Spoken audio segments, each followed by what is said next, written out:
Hello, friends. Robert Bevan here, author of the Caverns and Creatures series of comedy, fantasy novels, and short stories. With me is Sam West, and today we are breaking down our picks for the top 5 and one worst level 4 Paladin spells. There's like 7 of these. 8 of these? 7 of these. I don't know. So there's not enough because man, Paladin's got a raw deal. They get one really excellent option. And they get another that's really solid. Just when you're playing a Paladin, take careful look at your subclass spells. Because base Paladin. And listen, at 13th level, it's gonna be hard to get excited about most 4th level spells. But there will be one that you can always take and be like, this is gonna be fine. And you can take one once and be like, this was actually amazing, and I'm a different character because I took this spell. And then the rest of them are like present technically and probably don't have a home in your character sheet, but why not? Some of them probably not. There's I would say this is top 2 worst 5. More so than top 5 worst 1, but we'll get into it. There's 5 of these that are I would not want on my 13th level character. By the time I get there, I'm past them. There's 2 of them that I'm really happy with, and I guess that's you always have Divine Smite, so you always just sink one of these for a bunch of bonus damage. This is the highest level you can Divine Smite at, so I had an easy time picking 3 out of these. There are 2 good, 1 okay, I can see it being okay sometimes, and then the rest of them is a race to the bottom. Yeah, it really is. You want to go first? Yeah, all right. I picked. Oh, wait, we didn't do our caveats yet. I don't choose mine in order, except I kind of did in this case. Sam picks his in order from best to worst. Yes. Paladin caveat.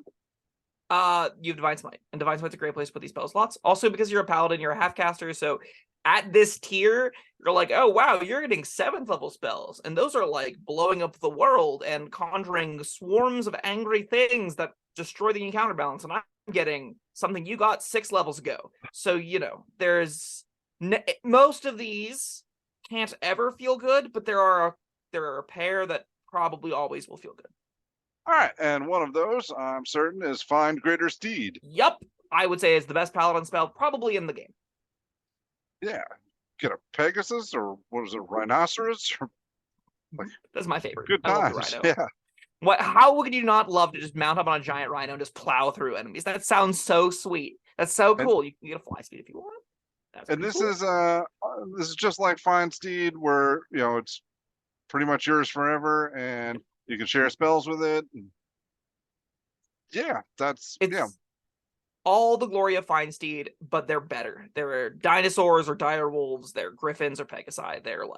They're sweet. They're cool, and you treat them like a companion. I genuinely treat this more as a class feature than a spell, because it's the thing that you use a spell slot on once, and then you do your best to keep it alive, and if it dies, you go, crap, I guess I have to spend another 4th level spell slot to get it back over 10 minutes. Oh well.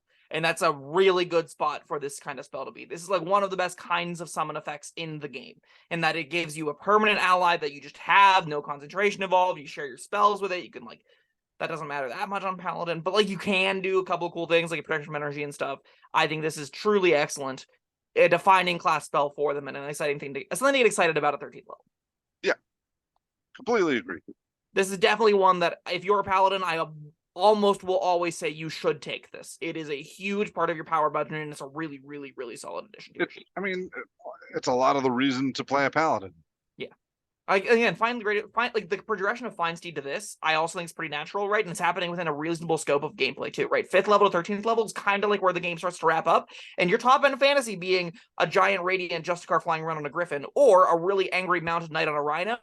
Both of those speak deeply to me as a person, so yeah, go nuts. All right, what do you got? My number 2, Find Greater Steed, is definitely the one that you can always find your sheet, always be happy with. I also think you can regularly prepare Banishment and be very happy that you did. It's great against all tiers of play. You pick whatever the biggest, scariest monster in the room is. You go, I don't want to fight you right now. We're going to deal with everyone else, and you're going to come back later.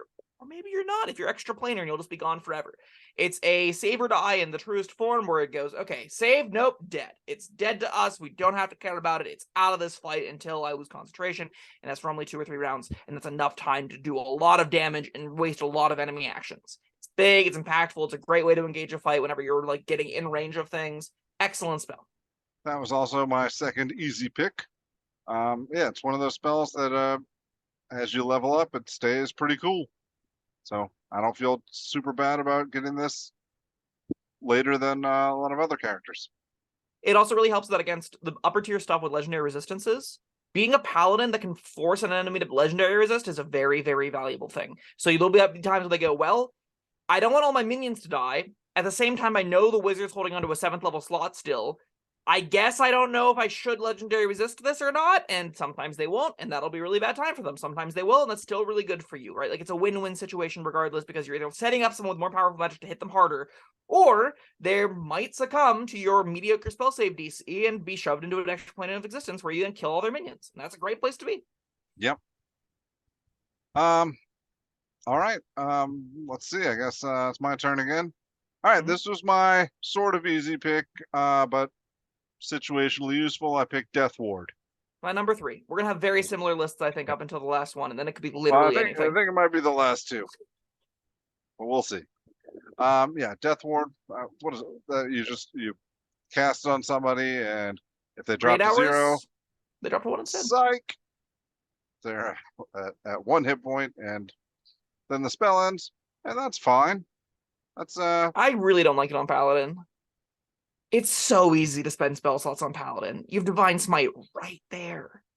It's like right there. Like I don't really want to spend one of my slots to be like, maybe you stay at 1. No, I want to do an extra 5d8 damage to something. I want to make a Smoking Crater where that is the crit. Like I get that, but this list, and like I said, situationally useful. But this guy, you know, if unforeseen events should happen, then it's nice to have him hanging around one more turn. That's true. It prevents instantaneous death. There'll be some moments where you'll be like, I put this on the cleric gets fire breath. Everyone was going to go down except the cleric doesn't, and then the cleric can get everyone else back up. So there's cute little contingencies you can consider with this. There will be instances where you will want to prepare it. I don't often want to prepare it, but it definitely is better than what else we have. So there'll be some, because it has some moments of utility, it's probably fine. It's still definitely better on cleric than it is on paladin. It is even better on the couple of warlock subclasses that get them for some fun reasons because of warlock pack magic recharge and stuff, but that's a different conversation. As far as paladins go, it's fine. All right, we're blazing through these. I guess we had 3 pretty easy ones. Now, I'm curious.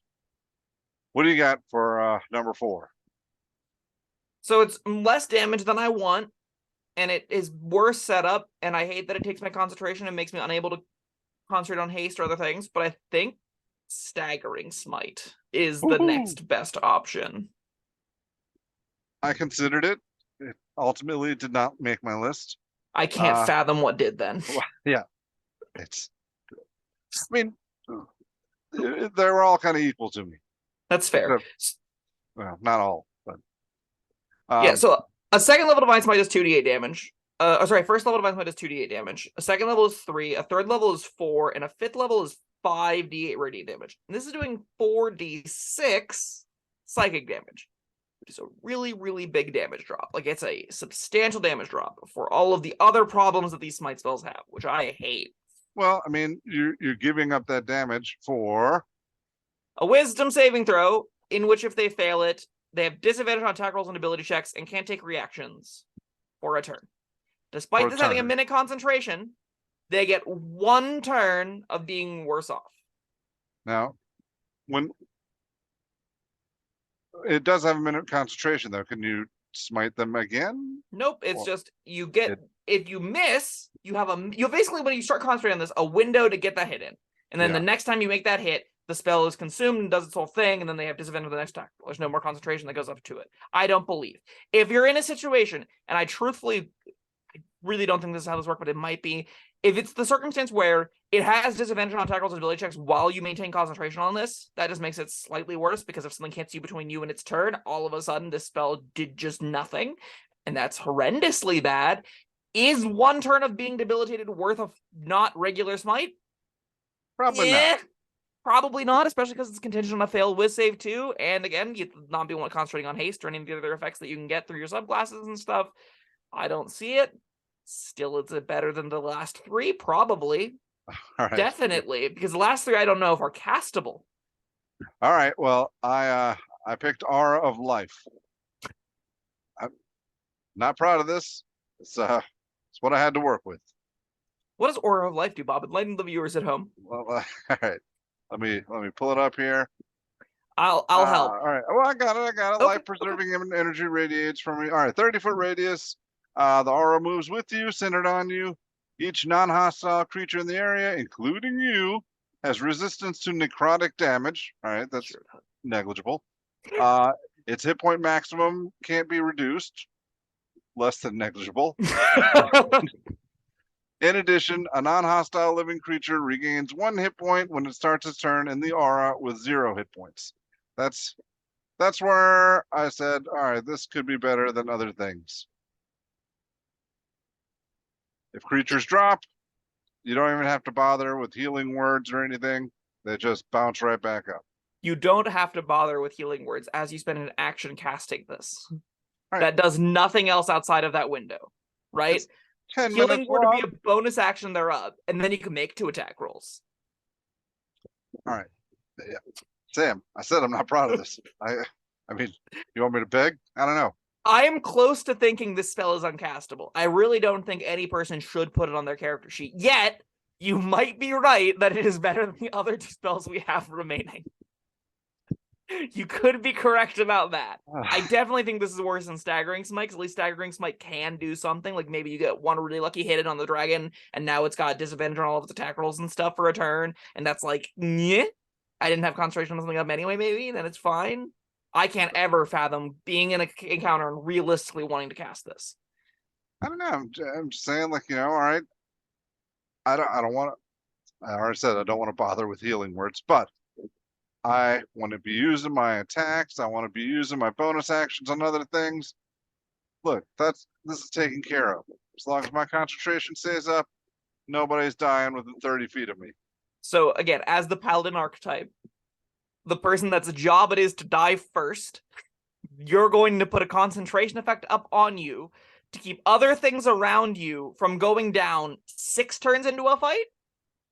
So you're going to be like, I'm going to concentrate on a spell that does nothing for 6 rounds, and then the first time someone goes down, maybe they'll come back at 1. All right, yeah, I'm perfectly fine with that. 6 rounds of nothing? Wait, where are you getting the 6 rounds from? If you enter a fight and everyone has hit points, they have hit points, they get to use them. Creatures don't instantly go down every single fight. Mid-tier characters at 13th level, 13th level characters aren't regularly getting one shot, right? Normally there's 2 or 3 rounds of hits that go into a character going down, whenever people are skirmishing around and things like that are happening. You're not going to randomly, you're not often, I should say, going to run into we're fighting a CR 25 creature, we're level 13, and one of its attack rolls downs our cleric. That isn't the normal situation. If you're in that situation, I promise you, Aura of Life is not what you need to make it better. All right. I'm not going to have this argument because I'm not putting it on my sheet either. I'm just saying, of the options I have, this is what looked most appealing to me. I'm going to put it behind my number 5, which is Aura of Purity. Okay. And this might be wrong? Or is this your favorite? Yeah, that's my other one. So this one is 30-foot radius, concentration 10 minutes, like the other one takes an action to use, but it gives each non-hostile creature in the area is immune to disease, has resistance to poison damage, which is again still pretty negligible, and has advantage on saving throws against effects that cause blindness, deafness, charming, frightening, paralysis, poisons, and stuns.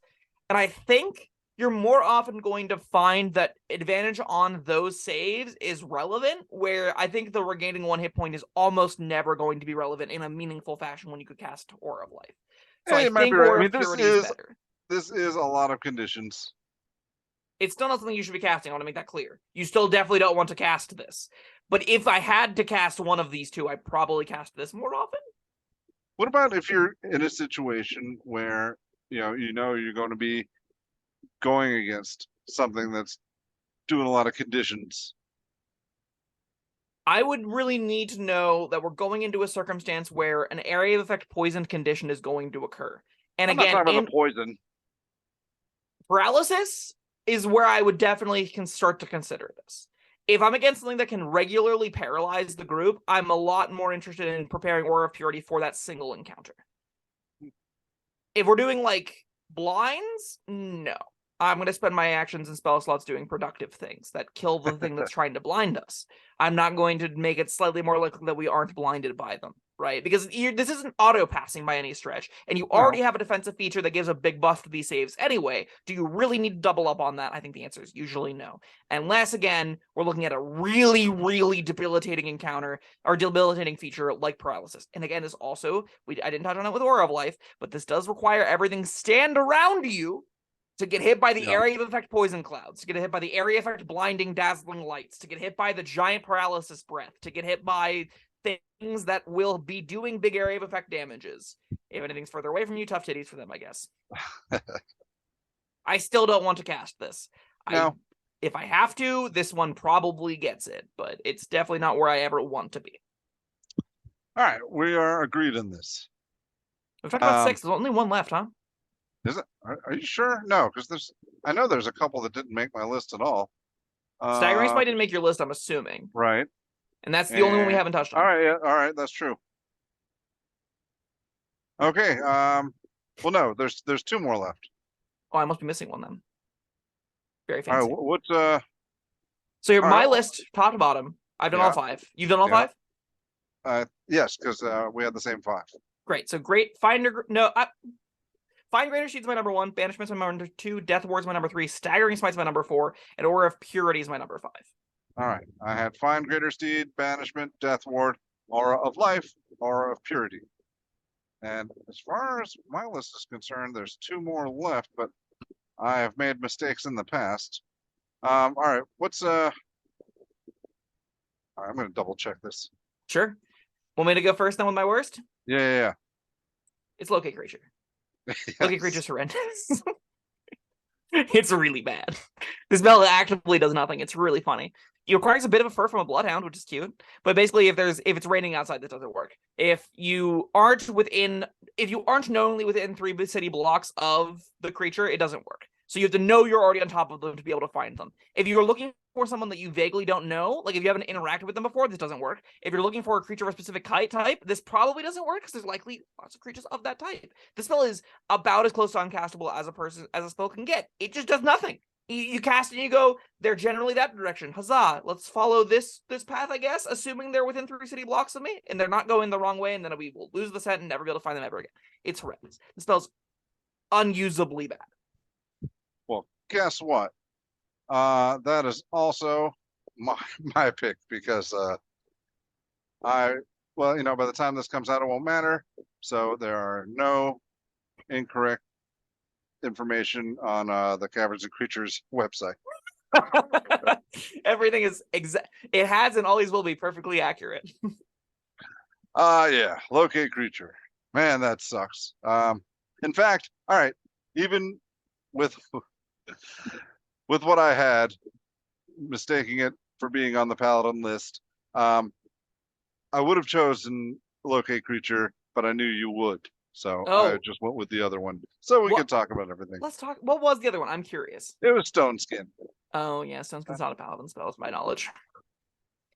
Was it not on the Tasha's update? Or it might have been. I don't know. Let's check D&D Beyond. It's the official source of all things noble and wise. A bunch of Oaths get it. So Oath of Ancients, Conquest, and Redemption get it, but it wasn't updated in Tasha's. So it probably was this carried over from a bunch of Oaths getting it, and you just assumed or something to that effect. Well, but yeah, Stone Skin's also awful. Yeah. It's the worst it's one of the worst. It's still probably better than Locate Creature doesn't do anything. This is resistance to some damage types. And but you can cast it on other people, so that's something. Mm-hmm. But if you're leveraging your giant, we can't talk about that because I will not admit mistakes. Excellent. Never mind. Yeah, that was a spell we were never going to talk about because it was never on the Paladin Spells in the Caverns Creatures site, right? Yep, that's right. Correct. So instead, we just see the point and laugh at Locate Creature again. We've done this multiple times for multiple. Yeah, we have. This spell has gotten a beating from us. Yeah, well, I would say Aura of Life is close to where Locate Creature is. I think Aura of Life probably has like a situation where it's better than Locate Creature, so that makes it usable, I guess. I think so. I don't love that spell either. I already ridiculed it like severely. Yeah, you did. At the same time, Loki creature definitely is worse. Again, all right. Viewers at home, if you take anything away from this video, take away this. Banishment is great to prepare whenever you want a 4th level spell that isn't smiting, and Find Greater Seed is a great class feature that gives you cool pet. And take those 2 things away from this video, and you don't really have to remember maybe Death Warden in a niche window. But beyond that, it's like, yeah, there are other Paladin 4th level spells that matter. All right. That's about it. Man, all right. Commenters, let us know your list. We are entertained by them. I think at the time of this, well, no, whatever. Like I just got comments on the Ranger 3 list, I think it was, and somebody put Daylight on their list in the top 5. Love that. Yeah, good times. We we provide laughter and then we laugh at you. So listen, I will also say this. Our opinions are our own. We all have different lived experiences. Maybe Daylight at that person's table has been an absolute banger. I don't know what that looks like. Maybe I just haven't had the experiences to see the light. Huh? Ah? Nice one. Thank you. All right. Well, thank you, Sam, and thank you, everyone, for joining us. That was level 4 Paladin Spells. Let us know your list down in the comments. Let us know what you think of ours. And like and subscribe. We'll see you next time. Bye-bye. Thank you for watching. If you found this helpful, informative, or entertaining, I'd really appreciate it if you hit the like button below. You needn't smash it. A gentle tap will suffice. If you want to see more videos like this, subscribe to the channel. And make sure you check out the links in the description, where you'll find my Caverns Creatures series of comedy fantasy novels, Sam's full review of the spell, and other fun things.